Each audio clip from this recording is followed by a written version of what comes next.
येशूकडे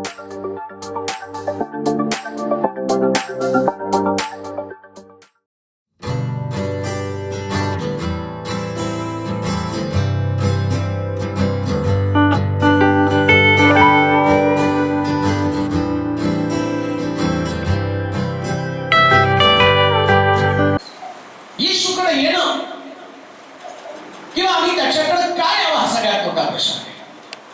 आज आम्ही पाहतो जगामध्ये असंख्य प्रकारचे मार्ग आमच्या सुटकेसाठी, आमच्या प्रश्नांची सोडवणूक करण्यासाठी आहे. मग हे सगळं करत असताना येशूला अनुसरणं का गरजेचं आहे? का येशूला अनुसरा? मी येशूला जर अनुसरलो नाही तर त्याच्यामध्ये माझी नेमकी काय हानी? किंवा कदाचित मी येशूला त्याच्या मागे जाण्याच्या ऐवजी त्याच्यापासून दूर गेलो तर त्याच्यामध्ये माझं काय नुकसान आहे? असे असंख्य प्रश्न आमच्या डोक्यामध्ये आहेत. का मला त्याचा स्वीकार करावा? का त्याला माझा प्रभू, माझा देव म्हणून स्वीकारावा? आणि जर त्याला मी माझा देव म्हणून स्वीकार त्याच्या ऐवजी अनेक एका देवांपैकी जर त्याला मी ठेवलं तर त्याच्यामध्ये माझी नेमकी हानी काय होणार? लक्षात ठेवा, तो अनेक देवांपैकी एक देव नाही, तो एकमेव देव आहे. त्याला दुसऱ्या बरोबर त्याची तुलना आम्ही कधीच करू शकत नाही. कारण येशू मूर्तीमध्ये राहत नाही, येशू चर्च मध्ये पण राहत नाही. आम्ही म्हणत जोरात आम्ही म्हणा. मग ती म्हणाली की मग फायदा काय? फायदा आहे. मग राहतो कुठं? दोघ किंवा तिघ एकत्र जमतात, मग तो त्यांच्यात मध्ये असतो या. आणि मग तो इथं आम्ही एकत्र जमल्यावर तो आमच्यामध्ये येतो. आणि तो येत असताना त्याला द्यावं लागत नाही, तो स्वतःच दुसऱ्याला देतो. प्रिया, या देवाचं वैशिष्ट्य आहे. कुठल्या पण देवाकडे जायचं तर त्याला पूजेची थाळी घेऊन जावी लागते, नाही का? रिकाम्या हाताने कोण गेलं तर म्हणलं का पूजेला चालला, आणि त्याला इतकं तयारी जावं लागतं. नारळ, फुलं, गाडीच्या अगरबत्त्या, पंत्या, तेल सगळं घेऊन जावं लागतं. पण या देवाकडे येताना फक्त हेच घेऊन येऊ लागतं.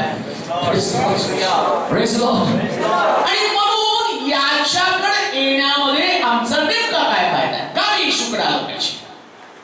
जर पवित्र शास्त्र उघडलं तर येशूकडे येण्यामागं जवळजवळ 6 प्रमुख प्रकारचे उद्देश आहे की मी येशूकडे आल्यावर नेमकं माझ्या जीवनामध्ये काय करणार. का मला ख्रिस्ताचा स्वीकार करायचा? का मला चर्चला जायचं? का मला उपासना करायची? का मला पवित्र शास्त्र वाचायचं? का मला त्याची आराधना करायची? का मला त्रास होत असताना सुद्धा त्याच्या घरामध्ये जायचं? याचं कारण आपण वाचूया. यशाचं पुस्तक 9 अध्याय 6 आणि 7 वचन. डॉमिनन्स ऑफ ख्राइस्ट किंवा ख्रिस्ताची सत्ता. येशूकडे आल्यानंतर त्याची सत्ता आमच्यावरती आणि स्थापली जाते. आणि वाचूया त्याच्या सत्तेमध्ये येशूची सत्ता कुठं कुठे वाचूया. 6 प्रमुख प्रकारच्या ठिकाणामध्ये येशूची सत्ता आहे. यशाचं पुस्तक 9 अध्याय 6 आणि 7 वचन. आम्हासाठी बाळ जन्मला आहे, आम्हास पुत्र दिला आहे, त्याच्या खांद्यावर सत्ता राहील, त्याला अद्भुत मंत्री, समर्थ देव, सनातन पिता, शांतीचा अधिपती म्हणतील. त्याच्या सत्ता वृद्धीला व शांतीला. का मला येशूकडे यायचं?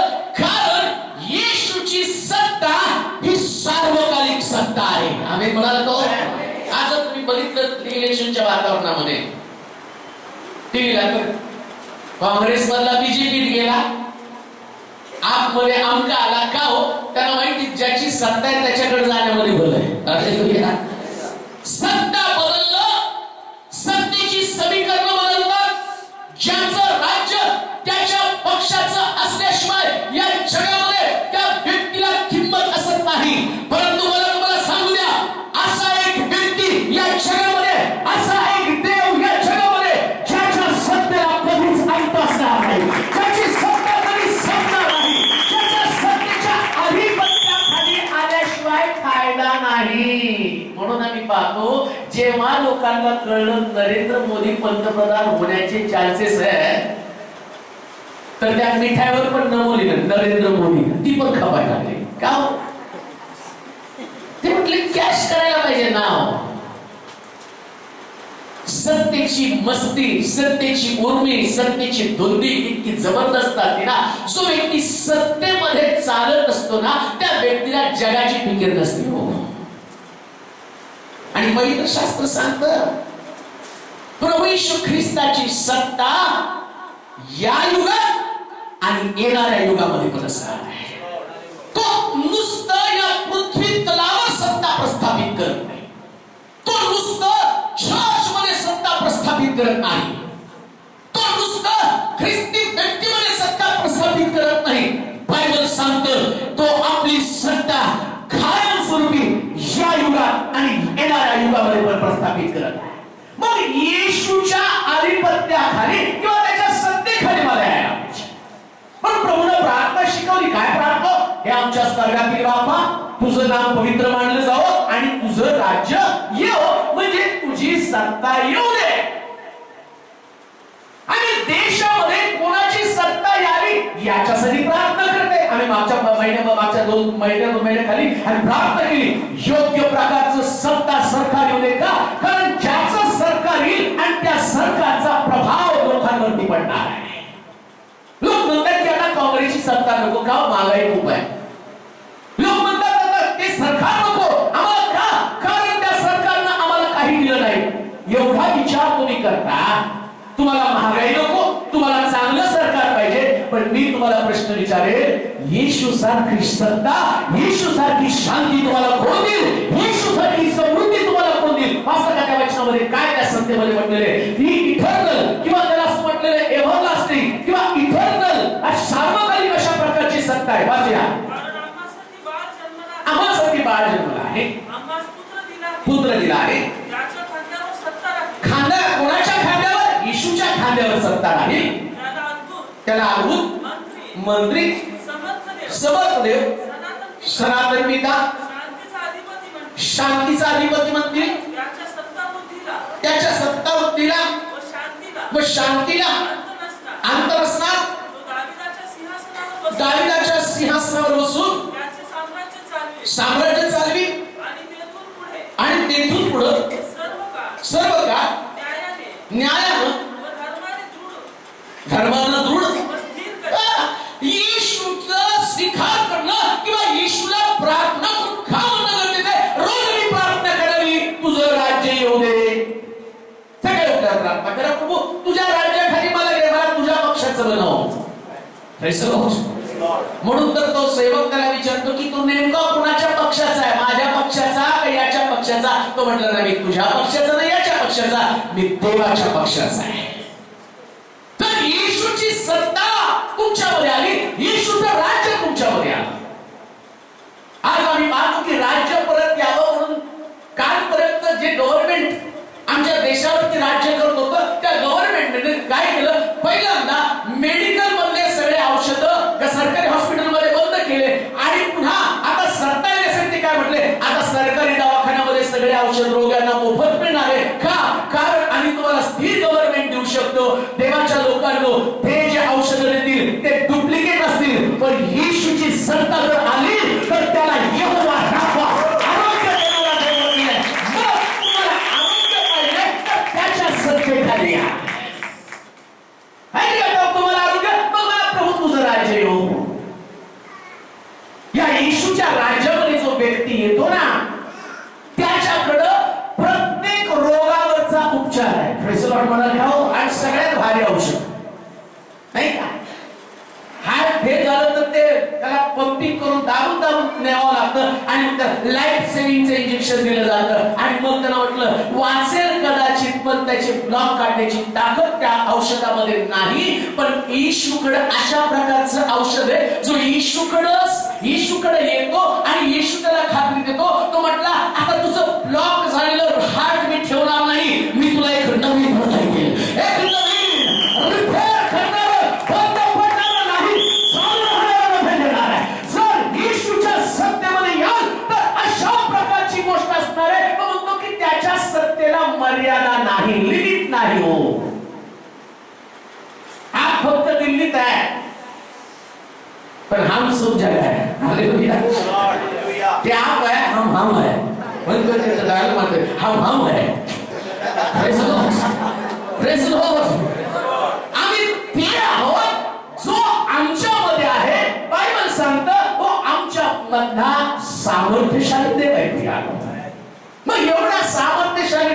असताना मी कशाला दुसरीकडे जाणार आहे? मी ते प्रार्थना करणार, प्रभू तुझं राज्य येऊ दे, तुझं राज्य येऊ दे, तुझं राज्य येऊ दे.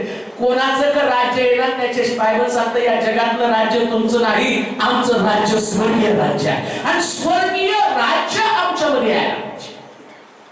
त्याच्या राज्यामध्ये शांती आहे, त्याच्या राज्यामध्ये आनंद आहे. लक्षात ठेवा, जर येशूचं राज्य तुमच्यामध्ये असेल ना तर या राज्यामध्ये परिस्थिती बदलून टाकण्याची ताकद आहे. परिस्थिती बदलतो, राजा चांगला आहे. जसं राजा असेल तशा प्रकारचं कार्य जगामध्ये घडणार आहे. म्हणून तर आज आम्ही पाहतो की सगळ्यात मोठं युद्ध चालू असताना, आता इलेक्शनचं वाद वाहत असताना मोठा प्रश्न, पंतप्रधान कोण आहे?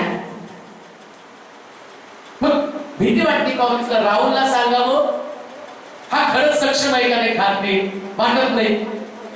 मग तिथे सांगेल त्यांनी इतकं गुजरातमध्ये हे आणलं, ते आणलं, ते आणलं, आणि मग सगळेजण आणलं परवा सर्वेक्षण झालं आणि त्याच्यामध्ये म्हटलं की नरेंद्र मोदीला 36% लोकांची इच्छा आहे की त्यांनी पंतप्रधान व्हावं. आता महिन्यानं सर्वे केला, नरेंद्र मोदींची लोकप्रियता कमी झाली का? कारण लोकांचा विश्वास नाही. जगातला व्यक्ती खरी सत्ता देऊ शकत नाही, खरी सत्ता तर फक्त प्रभू येशू ख्रिस्त देऊ शकतो.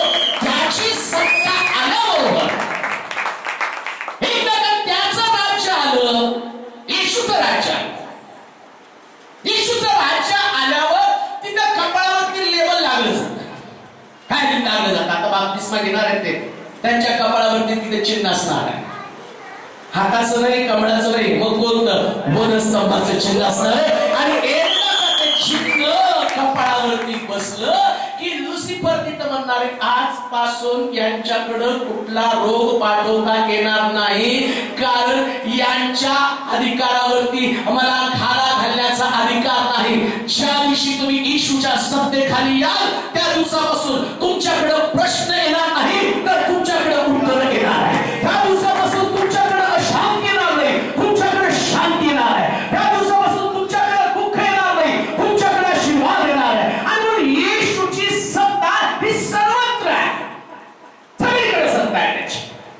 बरेच लोक म्हणतात की नाही हा फॉरेनचा देव आहे, नाही का? आपल्याला काय करायचं? हा फॉरेनचा देव आहे. हालेलुया.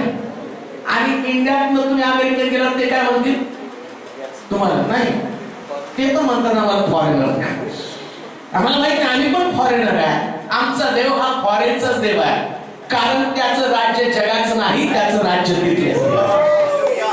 आणि इथलं या पृथ्वी तलावरचं राज्य बायबल सांगतं आग्ने आणि गंधकाच्या द्वारे एक दिवशी संपणार. मग संपणाऱ्या राज्यावरती तुमचा विश्वास आहे का? जे अविनाशी, जे कधीच लोप पावणार नाही, याच्याकडे तुमचं लक्ष लागलेलं आहे. मग त्याच्या सत्ता बुद्धीला अंत नाही. कोणत्याही क्षेत्रामध्ये त्याची सत्ता आहे. मेडिकल मध्ये गेला तिथं त्याची सत्ता, इंडस्ट्रीमध्ये गेला तिथं त्याची सत्ता, फायनान्स मध्ये गेला तिथं त्याची सत्ता आहे. रेस्टॉरंट म्हणाल का सगळीकडे सत्ता आहे. प्रॉब्लेम काय? लोक वेगवेगळं माध्यम शोधण्याचा प्रयत्न करतात. फायनान्स मिनिस्टर, हेल्थ मिनिस्टर, नंतर तिथं असं म्हटलं की त्यांच्याकडे इंडस्ट्री आहे ना. आमच्या देशामध्ये फायनान्स धड आहे ना, आमच्या देशामध्ये इंडस्ट्री धड आहे. का हो? कारण त्याला चालवणारं कल्पक नेतृत्व नाही, पण कसला अद्भुत तो मॅनेजमेंट करणारा देव आहे. 6000 वर्ष झाले तरी सुद्धा या जगातल्या प्रत्येक व्यक्तीला, गरीब असो श्रीमंत असो, त्याला खायला मिळतं, त्याला प्यायला मिळतं, सगळं काही मिळतं. आणि एकदा का मनुष्यानं देवाविरुद्ध बंड केलं की तो सगळं बंद करून टाकतो. गव्हर्नमेंटला, तिथल्या गव्हर्नमेंटला ताकद नाही तुमचं काही बंद करायचं. रेशनिंग कार्ड घ्यायचं, कोणी पण कोणाचं घेतं. परवा सलमानच्या नावाचं रेशनिंग कार्ड वरती दुसरंच तांदूळ घ्यायला नाही थांबू शकत कोणी.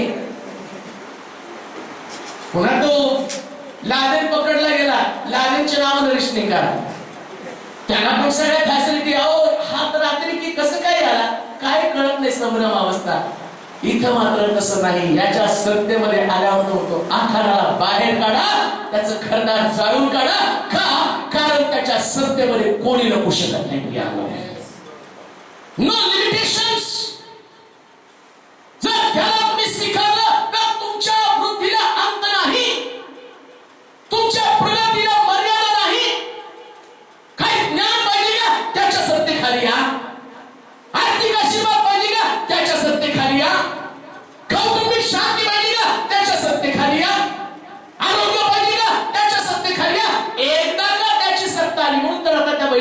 सुद्धा साक्षी सांगितली. फोन केला तिकडून सांगितलं की ब्लड कॅन्सर आहे आणि त्यांना माहित नव्हतं प्रार्थना कशी करावी, पण कळालं हे मार्ग खूप चांगला आहे, गुरु केली आहे. त्यांनी स्वीकारलं. घरावर चर्चला दिसतात आणि चर्चला आल्यावर ऐकलं नाही, येशूकडे आल्यावर सगळं होतं आणि बसून म्हटले प्रार्थनेत नाही, पण 3 दिवस प्रार्थना करायला गुडघे टेकले. आता इकडं त्यांची सत्ता, त्याची सत्ता ते मुंबईमध्ये हे सोलापुरात प्रार्थना करतात आणि सत्ता किती लांबलं तर इथून प्रार्थना केली आणि मुंबईमध्ये कार्य घडलं. कारण या देवाच्या प्रोग्रामनी जगाच्या कानाकोपऱ्यात कुठेही कार्य घडलं जातं. इतकं जबरदस्त प्रकारची सत्ता त्याच्याकडे. इथं फोन करा अमेरिकेत आरोग्य मिळेल. प्रेसिडेंट म्हणाल का कुठं मग येऊ द्या कोणाचं पण फोनवर प्रार्थना करा. इथं फोनवर केल्यावर इतकं सॅटेलाइट जबरदस्त आहे. मला त्या बहिणी सांगितलं विशाल मनरूप चित्रधर आलीच त्या चर्चमध्ये. खूप ठिकाणी गेलो, मनाला शांती नाही, काय करावं, बाबांकडे सगळ्यांकडे गेलो, काही बरं वाटे ना. मग विशाल बाबांनी फोन केला आणि प्रार्थना फोनवर केली. त्याने अर्ध्या तासाला फोन करून सांगितलं खूप ठिकाणी काही घडलं नाही हो. त्यांनी प्रार्थना केलं, आपोआप दडपण निघून गेलं का, कारण त्याच्या सत्ता होती. मग का त्याला म्हणून आहे प्रभू तुझं राज्य माझ्यामध्ये असू दे. कोणाचं नको आहे मला, फक्त माझ्या येशूचं राज्य माझ्यामध्ये. मैचला कुठे चाललो मी, येशूच्या राज्यामध्ये. मी प्रचाराला चाललो. कुठं? रविवारी चर्चमध्ये. म्हणून म्हटले बरोबर येशू मसीह की हालेलुया. चर्चमध्ये आल्यावर येशू मसीह की. जेवढं जय जय म्हणत जातात तेवढं तुमच्यावरती आशीर्वाद उठायला सुरुवात होतात. इथं किती पण जय म्हणा तोंड बघून देतात. वडापाव चुरमुरीचे 2 पोते ठेवतात, ओरडून घ्या खा आणि पडल्यावर ते पण चुरमुरी वसूल करते. हा कधी पडत नाही, याला पाडण्याची ताकद कोणामध्ये नाही. याची सत्ता अमर्याद सत्ता असणारा तो देव आहे. नो लिमिट्स, अमर्याद सत्ता. दुसरी गोष्ट वाचूया जकर्या 9:10. जकर्याचं पुस्तक 9 अध्याय 10 वचन. जकर्या 9:10.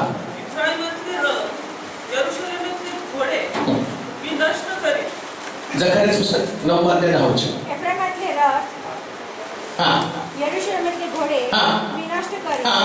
युद्ध धनुष्य तोडून टाकण्याचे तो राष्ट्राबरोबर शांतीच्या गोष्टी बोलेल. राष्ट्राबरोबर शांतीच्या गोष्टी बोलेल. त्याचे आधिपत्य समुद्रावर, उंच प्रत्येक समुद्रावर, समुद्रावर, फरात नदापासून पृथ्वीच्या दिगंतापर्यंत चालेल. कुठवर सत्ता आहे हो त्याची? युनिव्हर्सल. म्हणजे जगात कुठल्या पण कोपऱ्यात बघितलं की त्याची ओळख आहे. प्रेस लॉर्ड म्हणाल का? कधी कधी आम्हाला सांगावं लागतं तर नाही माझी ओळख. सोलापूरमध्ये सांगा ना, आता तुमचं काम चुटकी सरशी करतो. ते लोक इंडियात आहे, परदेशामध्ये अमेरिकेत माझी ओळख नाही, पण ह्याची ओळख बघा. Press Lord hallelujah. म्हणून जर तुम्ही कुठं फ्रेंच मध्ये पण गेला तर तिथं पण लोक ओळखतात. हालेलुया, काय येत नाही पण हालेलुया हालेलुया. पाकिस्तान मध्ये गेला तरी सुद्धा हालेलुया हालेलुया म्हटलं की तेही लोक जमा आणि गळ्याला गळा घालतात. ऑस्ट्रेलियामध्ये गेला हालेलुया, अरे हालेलुया म्हटलं तेही लोक म्हणतात आपलाच पुरुष. दुसरं काही येत नाही पण हालेलुया म्हटलं की किती जगातले लोक तुम्ही जोडू शकता भैया. कारण त्याची सत्ता जगामध्ये सगळीकडे आहे. आणि मग जगात ज्याचं नाव आहे, जगामध्ये सगळीकडे त्याचं नाव. या आमच्या देशाला कोणी ओळखत नव्हतं, पण या आमच्या देशामध्ये आम्हाला ओळखत तो आला. जे आम्हाला त्याची ओळख नव्हती, आम्हाला त्याच्याशी माहिती नव्हती, पण कोणीतरी आलं येशूचं नाव घेऊन आणि या येशूचं नाव घेऊन इथं आल्याबरोबर आम्ही इथं आलो आणि आम्हाला त्याची ओळख पटली आणि आम्ही त्याचा स्वीकार केला. आणि मला आठवतं की सुरुवातीला आज आमच्याकडे खूप चांगले रस्ते. परवा कोणतरी मला म्हटलं तुमचं सोलापुराला ओळखायला ये ना, इतक्या मोठ्या मोठ्या पुण्यापेक्षा मोठ्या बिल्डिंग व्हायला लागल्या. अरे आधी शहर असंच होतं. आम्ही प्रार्थना केली, देवाला म्हटलं तुझं राज्य येऊ, आता आमचं शहर बदलत आहे का, कारण त्याची सत्ता आलेली आहे. जर येशूची सत्ता असेल, प्रार्थना कर येशूची सत्ता आहे. आणि मग मंदिरं भरली जावी, चर्च मध्ये लोकांनी गर्दी करावी. आपलं नाही, सोलापुरातल्या सगळ्या चर्चेस मध्ये ज्या दिवशी लोकांची गर्दी चर्चमध्ये वाढू लागली तो दिवस शहराला बदलणारा, गावाला, नगराला बदलणारा दिवस असतो. तुम्हाला माहिती का, अमेरिकेमध्ये सगळ्यात मोठी मंदी त्याच्यातनं ते का सावरत नाही. एक काळ त्या ठिकाणामध्ये सगळे चर्चेस भरले होते, लोकांकडे भरपूर पैसा आला आणि तुम्हाला माहिती का ते तिथले लोक अशा स्वरूपाचे लोक आहेत, ते राष्ट्राध्यक्षाला भांडतात आणि ते म्हणतात ख्रिसमसलाच का सुट्टी, बाकीच्या लोकांना पण तुम्ही इतर वेळी सुट्टी द्या, ख्रिसमसच्या वेळेस एवढं मोठं करू नका आणि त्याचा मोठा गौगव करू नका. काय आपलाच देव आहे का, बाकीचे देव नाहीत का. लोक देवाला विसरायला लागलेले आहेत. एका मुलानं असं चित्र काढलं, समर व्हॅकेशन मध्ये ते म्हटले की प्रत्येकानं चित्र काढा. एका मुलानं येशूच्या डोक्यात काट्यांचा मुकुट, हातामध्ये खिळे आणि रक्ताळलेलं त्याचं चित्र काढल्यावर त्या पालकांनी त्याच्या आई वडिलांना बोलून तुमचा मुलगा वेडा झाला, किती विद्रूप चित्र काढलेलं आहे, किती भयानक प्रकारचं चित्र त्यानं काढलेलं आहे, त्याच्या डोक्यामध्ये हिंसा भरलेली आहे, याला चांगल्या सायकेट्रिकला दाखवा, तुमच्या मुलाला तुम्ही शाळेमध्ये पाठवू नका, अशा प्रकारचं वक्तव्य केलं. का? कारण लोकांना तसल्या येशूची सत्ता नको आहे. येशूची सत्ता संपल्यावर तो देश आर्थिक मंदीच्या खाईमध्ये गेला. पण आमचा देश आज प्रगती करत आहे का? कारण आमच्या देशातल्या प्रार्थना आता वाढू लागल्या. आमच्या देशामध्ये प्रार्थना करणारे लोक वाढू लागले. आमच्या देशामध्ये स्वार्थ प्रसाराचं काम मोठ्या प्रमाणामध्ये होत आहे. ज्या शहरामध्ये येशूचं राज्य आहे, ज्या घरामध्ये येशूचं राज्य आहे आणि येशूच्या राज्यासंबंधाला म्हटलं की त्याचं राज्य युनिव्हर्सल आहे. समुद्रात त्याची सत्ता आहे. कुठं सत्ता आहे? समुद्रामध्ये. आणि जर येशूची सत्ता समुद्रामध्ये असेल, मी सांगतो तुम्हाला सगळ्याला, मंडळीतल्या लोकांना, आम्ही बोलतो पेट्रोलचे भाव कमी व्हायला तयार नाही, पण समुद्रात पेट्रोल आहे. ज्या दिवशी तुम्ही प्रार्थना कराल त्या सत्तेनं समुद्रातलं पेट्रोल वर यायला चालू होईल. Hallelujah, hallelujah. प्रार्थना करा, प्रभू या समुद्राच्या तळात लपलेल्या गोष्टी तू काढून टाक. म्हणून योनाला समुद्रात टाकलं आणि त्याची सत्ता तिथं पण आहे. तो तरी कुठं पळ तुझ्यापासून. आकाशात चढलो तर तिथं तो आहे, समुद्रात उतरलो तो तिथं तो आहे, तुझ्यापासून पळणार कुठं. जर परमेश्वराची सत्ता समुद्रामध्ये आहे, जर परमेश्वराची सत्ता आकाशामध्ये आणि सगळीकडे त्याची सत्ता, त्याच्यापासून आम्ही कुठं पळणार नाही. मग देवाच्या लोकांनो, आम्ही प्रार्थना करावी की तुझ्या सत्तेच्या आधिपत्याखाली तो आम्हाला घे. मग तुम्ही जिथं जाल तिथं परमेश्वर तुमच्या बरोबर असणार. काय तुमच्या शेतामध्ये बरकत नाही, तुमच्या घरामध्ये बरकत नाही.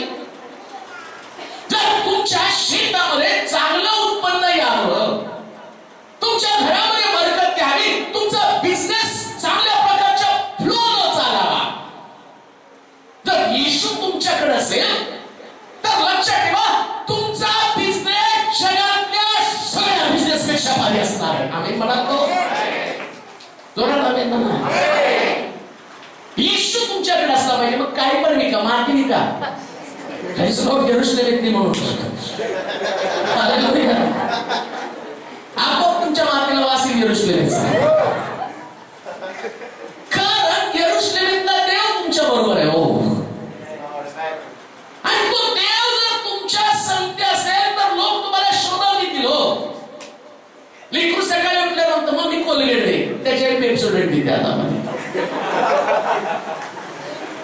पण तो लावताना पण त्याच्या तोंडामध्ये असतं कोलगेट कोलगेट. मला तर किती दिवस कळत नव्हतं कोलगेट कुठली पेप्सोडेट कुठली. मला एकच वाटत होतं हे कोलगेटचाच प्रकार आहे का. कारण ते ख्रिस्ती लोक आहेत ज्यांनी बिझनेस चालू केला, त्यांचा बिझनेस जगामध्ये वापरला जात आहे. जर येशूच्या हातामध्ये जाल तर प्रत्येक कानाकोपऱ्यात तुमचा बिझनेस जाणार आहे. आम्ही म्हणालो कारण बरं डेअरीच्या घरामध्ये बाय काहीतरी लोणचं पापड बनवा, लिज्जत पेक्षा भारी मिळेल तुमची इज्जत. त्यांची लिज्जत राहायची इज्जत. Hallelujah, hallelujah. जर त्याच्या सत्तेखाली तुम्ही याल तर जगाच्या कानाकोपऱ्यात, आणि एवढा मोठा देव आमच्या बरोबर असताना, त्याची सत्ता आमच्यामध्ये असताना, जगाच्या कानाकोपऱ्यात मी तुमच्या संगती असणार. जिकडे जाल तिकडं. योसेफाला पकडलं आणि त्याला मिस्रात घेऊन गेले. मग काय तो म्हटलं का माझी हद्द संपली, आता इथून पुढे तुझ्या बरोबर येत नाही. तिसरा चाल मी मिश्रा तुझ्या संग. आणि मिश्रातला राजा फारो, त्याने त्याला बंदिशाळेत टाकलं. पोटीपराची सत्ता तिथं, फारूची सत्ता तिथं. पण जिथं खरा सत्ताधीश येतो बाकीचे सत्ताधीश आपोआप आपले मुकुट काढून घेऊन प्रियानो. काय म्हटलं योसेफाला माहिती का? मी नावाला सही करण्यापुरता राजा, अधिकार सगळा तुझाच आहे. तो केल्याबरोबर त्या राजाला मुकुट काढून ठेवलेला आहे. जर येशू बरोबर तुम्ही जाल तर एक दिवशी गोष्ट तुम्हाला भेटायला येईल. आम्ही पुस्तक काय नाव दिसत ते विसरून गेलो.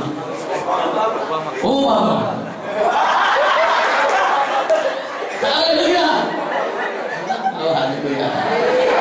त्याला भेटायला लागलो. एक दिवशी जर तुम्ही तुझं राज्य तुझं राज्य तुझं राज्य तुझं राज्य तुझं राज्य आणि येशूच्या राज्याला तुम्ही जाल, मग तुम्हाला मंत्र्याला भेटायची गरज नाही, मंत्री तुम्हाला भेटायला येतील. आम्ही म्हणत हो, मी कोणाला भेटायला जात नाही, मला नाही आवडत. का? आम्हाला माहिती एवढा मोठा मंत्री, अद्भुत मंत्री. आमचा मंत्री कसला आहे?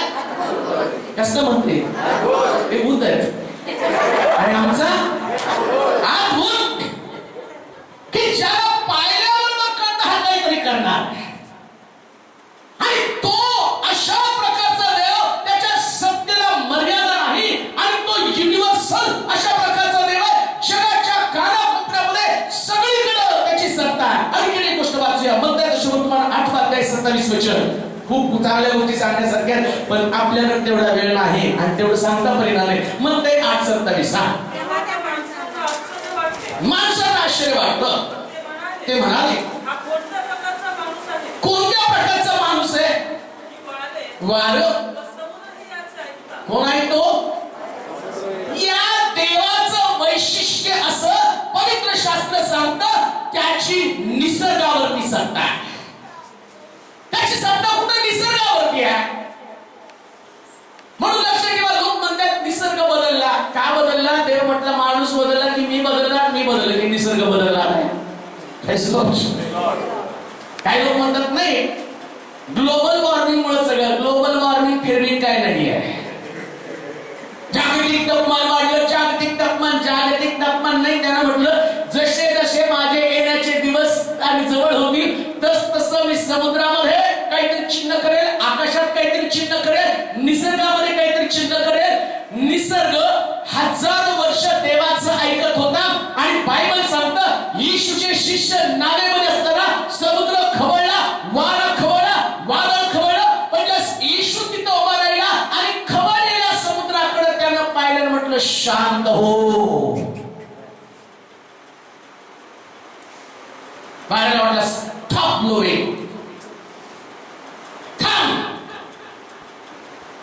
माझ्या डोळ्यासमोर ते दृश्य येतं, ते अशी लाट एवढी मोठी झाली आणि येशू लाटेकडे म्हणतो स्टॉप. कशी थांबली असेल तिथं? आणि तिथं विचार असेल, प्रभू हळूहळू. Hallelujah, stop. स्टॉप म्हणजे लाट तिथंच. दाखवतात तो समुद्रातला 2 हात आलेले. त्यांनी कल्पना लढवली. मी म्हणतो प्रत्यक्ष समुद्राने हात जोडले असतील, आणि बायबल सांगतं वादळ शांत झाल्या, लाटा पूर्ववत झाल्या आणि ईश्वर शिष्यांकडे पाहिलं. त्यानं म्हटलं अरे अल्पविश्वास हो. तर निसर्गावरती त्याचा अधिकार आहे. त्याचा अधिकार प्रत्येक क्षेत्रामध्ये आहे. निसर्गाची भीती बाळगू नका. निसर्ग तुमचं काही करू शकत नाही. बऱ्याच वेळा म्हणतो तर पावसाळा आहे, आला पावसाळा, आरोग्य सांभाळा.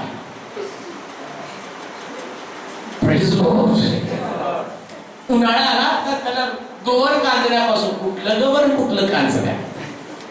जोपर्यंत परमेश्वर तुमच्या लेकरांना आज्ञा करत नाही तोपर्यंत कुठलाच रोग, व्याधी, विकार, निसर्गातला कुठल्याच सीझन मधला आजार तुमच्याकडे येऊ शकणार नाही. आम्ही कळत आहोत, कारण त्याला सांगतो माझा निसर्गावरती अधिकार. निसर्गावरती अधिकार असणारा नैसर्गिक गोष्टीवरती विश्वास ठेवू नका. चंद्राची तुला नाही होणार बाधा हो. अजून पण किती लोकांना ओढून ओढून सांगतात तरी लोकांना जरा अमावस्येला त्रास होतो. कशाला होतो अमावस्येला त्रास? पौर्णिमा आली की धडधड वाटतात, पौर्णिमा आली तर उठून बसतो. कसली पौर्णिमा ना अमावस्या होताना कुठल्या लोक अमावस्या पौर्णिमा? आज शनिवार आहे आणि आजचा दिवस बरोबर नाही, लग्न नाही करायचं.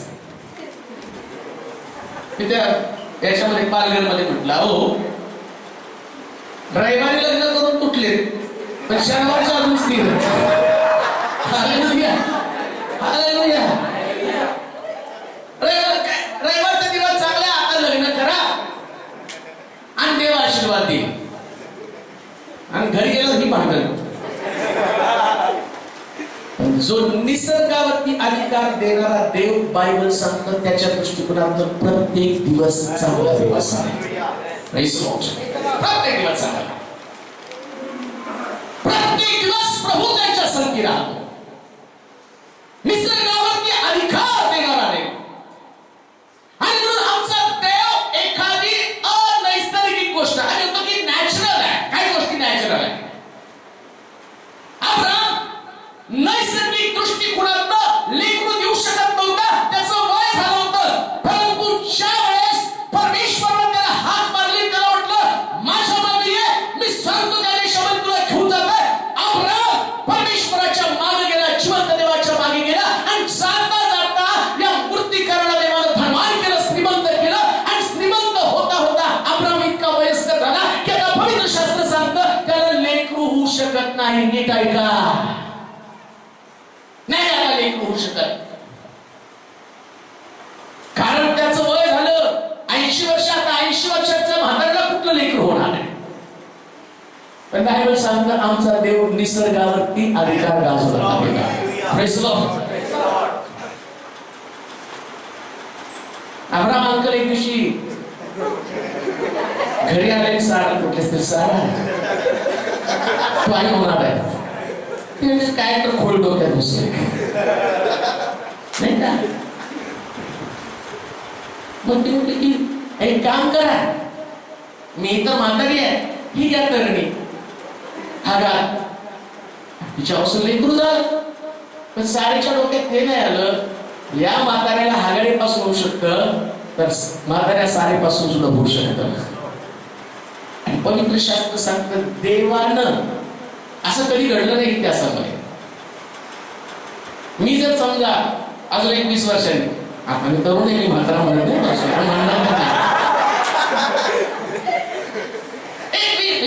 30 वर्ष, 30 वर्षानं केस पांढरे, 4 दात उडालेले आहेत, मोठ्या भिंगाचा चष्मा आणि तुमच्या समोर येऊन टीचिंग करतो. ती ताकद बोलण्यामध्ये नाही, आता थरथर कापताय, ठेवता का नाही तो माहित नाही. अशा अवस्थेमध्ये मी टीचिंग करतो. एक संडेला तुम्ही येता आणि म्हणता किती बोर बोलत आहे, आता पहिल्यासारखा जोश नाही, रिटायर करायला पाहिजे. आणि तेवढ्यामध्ये एक संडेला मी तुमच्याकडे येतो, माझ्या डोक्यावरती केस उगवलेले, पडलेले दात परत आलेले, भिंगाचा चष्मा गेला आणि IT मध्ये तुमच्या समोर येतात. तुम्हाला कसं काय असं घडू शकतं? ज्याचा निसर्गावरती अधिकार आहे तो प्रत्येक गोष्ट घडवू शकतो. तुमच्या शरीराला रिपेअर करू शकतो. म्हणून निसर्गावरती अधिकार असणाऱ्या देवाकडे या. डॉक्टर चेटपट घेऊया, लेकरू होत नाही, तुझं राज्य हो. या गव्हर्नमेंट मध्ये घडू शकणार नाही, त्यांच्याकडे कुठल्या प्रकारचं मेडिकल सायन्स आमच्याकडे, पण आमच्या देवानं मेडिकल घडवलेलं आहे. त्याच्याकडे आहे नॅचरल सायन्स आणि तो सगळं काही करू शकतो. ईश्वरकडं तो चालला एक आंधळा त्याच्या मागे आला, पुत्र माझ्यावरती दया करा. पा देवाचा निसर्गावरती अधिकार आहे, तो मानवाला त्याने कसा दिला ते मी तुम्हाला सांगणार.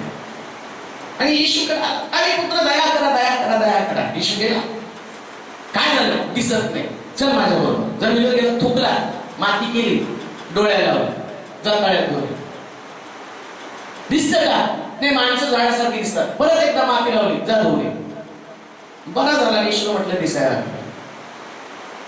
आता नॅचरोथेरपी आली, त्याच्यात पण ते म्हणतात चिखलाने माणूस बघू शकतो, ज्यांना येशू माहित नाही त्या अधिकाराचा वापर करत आहे.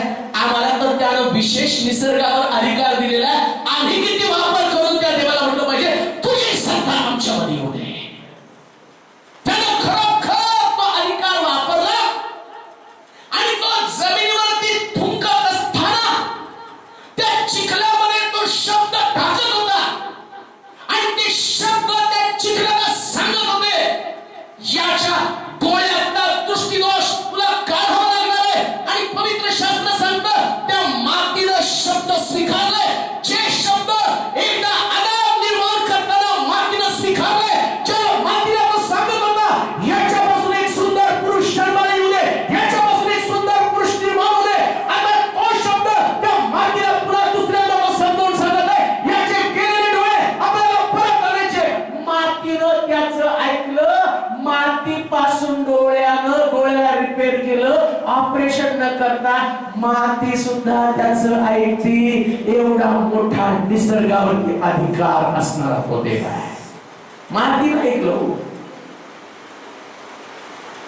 तुम्ही तर जिवंत आहात. येशू शिष्याला म्हटलं तुम्ही माझ्यापेक्षा अद्भुत मोठे कृत्य कराल. हालेलुया. आम्ही विचार करतो प्रार्थना केल्यावर याला लेकरू होईल का, प्रार्थना केल्यावर याला डोळा येईल का, प्रार्थना केल्यावर हात चालेल का, प्रार्थना केल्यावर याच्या शेतामध्ये पीक येईल का. का तुमचा विश्वास निसर्गाला कंट्रोल करणाऱ्या देवावरती नाही का? ज्याचा विश्वास निसर्गावरती सत्ता गाजवणाऱ्या देवावरती आहे तो खडकाळ शेतामध्ये जाऊन प्रार्थना करेल आणि आज्ञा करेल.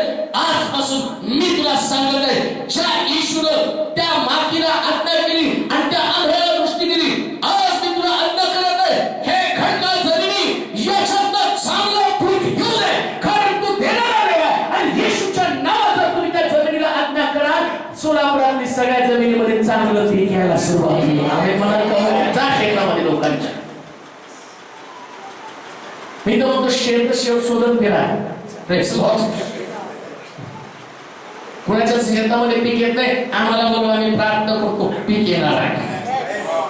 कारण आमच्याकडे त्याची सत्ता आहे आणि त्याची सत्ता निसर्गावरती पण आहे. निसर्गामध्ये तो आज्ञा करत नाही. मला चांगला आठवतं त्या अंजनगावमध्ये मला घेऊन गेले. ती विहिरीत मी बघितलं, म्हटलं तेवढे प्रार्थना करो पाणी यायला तयार नाही. एवढी खोल मोठीच्या मोठी विहीर. कळले खाली उतरायचं नको म्हटलं, एवढं खोल वर कसं यायचं. मी काय उतरलो नाही आणि सगळं खोदून ठेवलं, सगळीकडे दगडच दगड. कुठं तरी पाणी नाही का ब्रदर, म्हणून तर तुम्हाला बोललो प्रार्थनेला. कसं प्रार्थना करावी म्हटले करा. लय मोठ्या मोठ्या गोष्टी सांगता तुम्ही अंजनगावमध्ये. आता प्रार्थना करा. हे उन्हाळा म्हटलं पावसाळ्यात बोललं असतं तर 2-4 पाऊस पडून तर उन्हाळ्यात गेलो, प्रार्थना केली, म्हटलं देवा काहीतरी घडव. जास्त वेळ केली पण नाही. म्हटलं काय नाही घडलं तर तेव्हा एवढं करून पण काय घडलं नाही. प्रार्थना केली, निघून आलो. म्हटलं प्रभू तू काम कर. विसरून पण गेलो, जाऊ दे म्हटलं. आता काम देवाचं आहे, माझं काम प्रार्थना करणं नाही. नाही आलं तर देवाने नाही आणलं, आणलं तरी देवाने आणलं. माझं काय त्याच्यामध्ये. मी काय तुमच्याकडनं प्रार्थनेचे पैसे पण घेतले नाही, म्हणजे माझं सन्मान पण नाही, घेत पण नाही. नाही दिला चंड आपल्या मागे. आणि आल्यावर दुसऱ्या दिवशी त्यांचा फोन आला. सकाळीच एक मनुष्य त्यांच्या शेतातनं पळत आला. अहो चला, तुमच्या त्या विहिरीच्या तिथनं एवढं पाणी निघालं की सगळे विहीर भरली आणि ते धावत आणि पळत गेले. बघितलं तर काय, खडकाला फोडणारा देव त्याला तिथं काम केलं.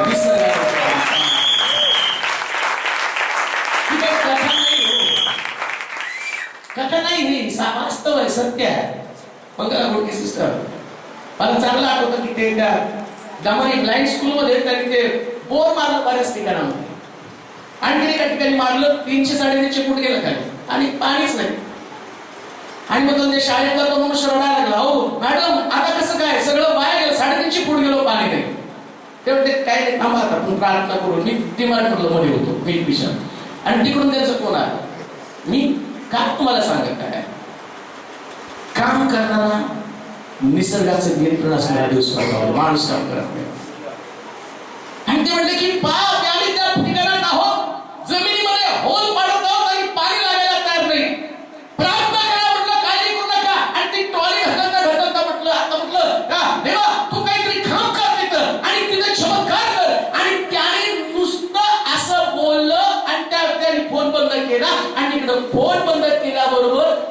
मनुष्य तिथं रडायला लागला का? कारण सांगितल्याबरोबर आपोआप त्यानं मला नाही सांगितलं, त्याचे शब्द तिथपर्यंत पोहोचले, त्याचा विश्वास तिथपर्यंत पोहोचला आणि तेवढ्यामध्ये त्या जमिनीला आतमधनं देवानं आज्ञा केली, म्हटलं फुट, हे खडका फुट. आणि 2च मिनिटात तिथून पाण्याचा एवढा मोठा फवारा बाहेर आला का? कारण आमचा देव निसर्गावरती नियंत्रण करणारा देव आहे. ही कथा नाही, हे वास्तव सत्य आहे. जर निसर्गावरती नियंत्रण करणारा देव तुमच्याकडे आहे तर नैसर्गिक आपत्तीला आपण घाबरू नका. काय गोष्टी तुम्हाला असं वाटतील अनैसर्गिक नाही होऊ शकत. लक्षात ठेवा, जिथं होत नाही ना तिथंच तुमचं काम सुरू होतं. असं म्हटलं पाहिजे सगळ्यांनी तुमच्याकडे रिपोर्ट आणून टाकले. अरे वा, व्हेरी गुड, प्रेस लॉर्ड. जमलं का प्रेस लॉर्ड? आता नाही, व्हेरी गुड. आता तुम्ही लय पण उपास तापास करून वाकडे तिकडे होऊ नका, कारण तुमच्या उपासाने करणार नाही, देव त्याच्या सामर्थ्यानं सगळं करणार. आणि मग प्रार्थना करून सोडून द्या. लक्षात ठेवा, प्रार्थना करून सोडून द्यायचं. निसर्गावरती नियंत्रण आहे. भाकर जर घराच्या छतावर ठेवली, आहो तुम्ही भाकरी वाळत घाला, कधी कधी मुंग्या लावल्यावर ठेवा, कावळ्याला उडून घेऊन जातो नाही का? त्याला नैसर्गिक स्वभाव आहे. दारू पिणारा त्याला बरोबर मुक्त सापडतो नाही का? वाचवेला इथं मला माहित पण होतो, पीक होता, सारखा झोडपात जायचा तिकडं कुत्र फिरायला.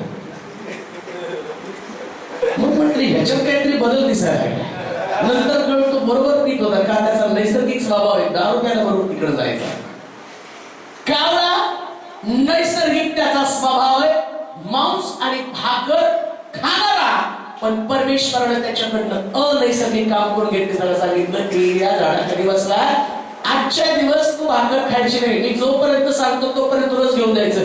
किती मोह झाला असेल, खाव खाव खाव खाव, पण तिथं जाऊन खाव खाव करत नव्हता. तो म्हणतो हे द्या, त्याच्या तोंडात पाणी गळत होतं आणि म्हणतो होता हे द्या, भाकर आणि चांगला फ्राय केलेला मांसाचा तुकडा. जगाच्या कुणाला काही मिळणार नाही, त्यास तुम्हाला सर्वोत्तम गोष्टी देऊ देईल.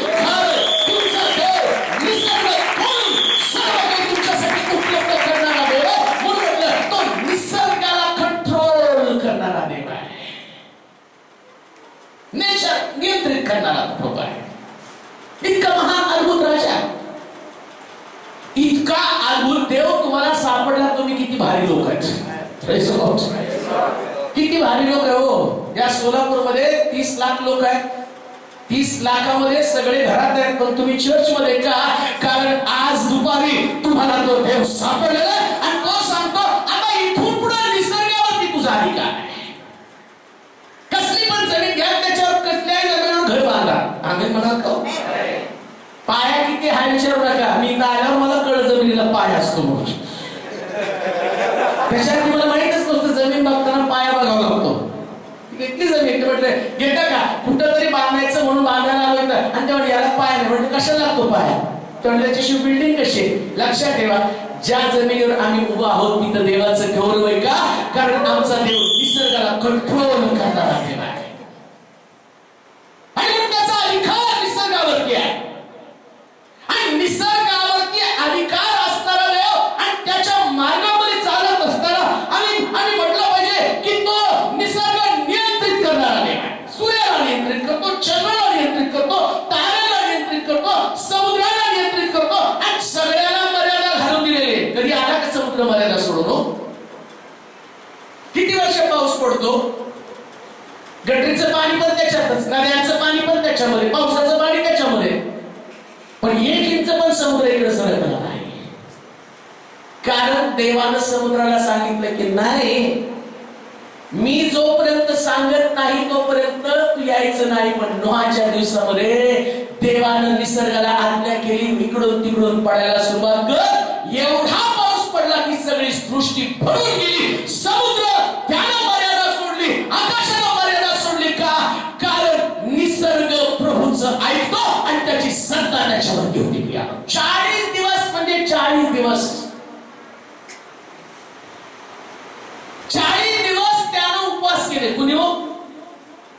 पावसानं Praise Lord.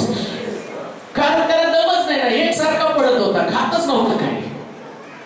40 दिवस एकसारखा पाऊस पडत आहे. 40 दिवसानंतर देवाला आज्ञा केली, पाऊस पडायचं बंद हो. आपोआप ढगातलं पाणी ढगात, सूर्याला सांगितलं आता जा. 40 दिवसामध्ये जगाच्या इतिहासामध्ये अजूनपर्यंत सूर्याने विश्रांती घेतली नाही, पण त्या 40 दिवसात त्याला विश्रांती घेतली होती. हो, हालेलुया. किती खुश झाला सर. हजारो वर्ष काम करतो तेव्हा त्याला म्हटलं आता 40 दिवस तुला टेन्शन नाही, झोपायचं नाही म्हणतो. जगाच्या इतिहासामध्ये 40 दिवस सूर्य लपला गेला.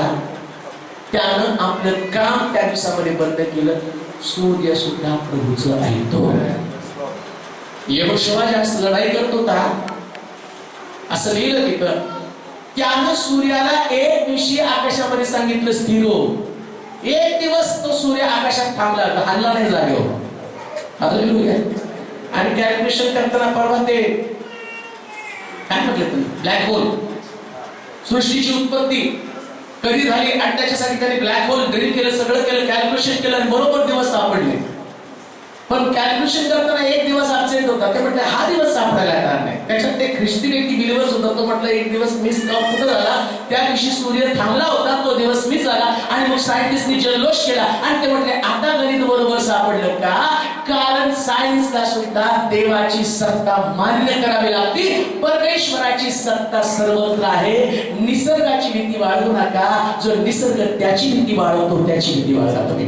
निसर्ग सुद्धा देवाची भीती बाळगतो. कधी सुद्धा उन्हाळ्याने सुट्टी घेतली नाही. पण ते जास्त वेगाने येतो हे म्हटलं बाबू सोलापूरमध्ये. एवढ्या वर्षात असं मला कधी वाटलं नाही सोलापूरचा उन्हाळा खूप सुखकर आहे. उगा आपण समाधान करतो मार्च पर्यंत बरं आहे. कुठलं बरं हाताही डोकं काढतो, अचानक वर येतो तो म्हणतो आलो मी.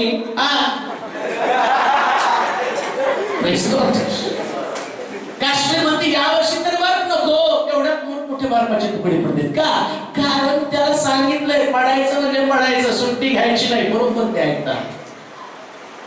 निसर्गावरती त्याचं नियंत्रण आहे. काळजी करू नका.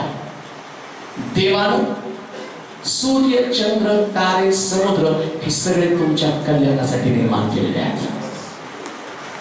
जी माती पण निर्माण केली ती माती पण तुमच्यासाठीच आहे. आम्ही म्हणाल का माती काढून ठेवली औषध बनणार नाही. कॅल्शियम मातीत, लोह मातीत, सोनं, आणि आम्ही पण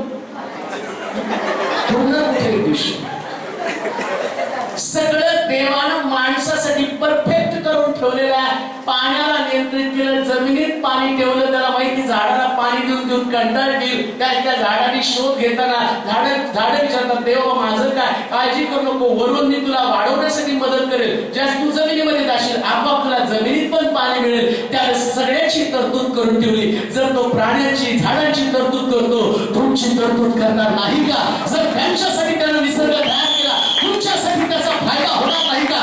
इतकं निसर्गाला कंट्रोल करणारा देव आहे. बायबल सांगतं त्याची सत्ता निसर्गावरती आहे. त्याची सत्ता अमर्याद आहे. त्याची सत्ता त्याला अंत नसणार आहे. त्याची सत्ता जगाच्या कानाकोपऱ्यामध्ये पोहोचणार आहे. आणि इतका मोठा सत्ताधीश आमचा असताना चला आपण त्याचं राज्य आमच्यामध्ये यावं म्हणून प्रार्थना करू. आपले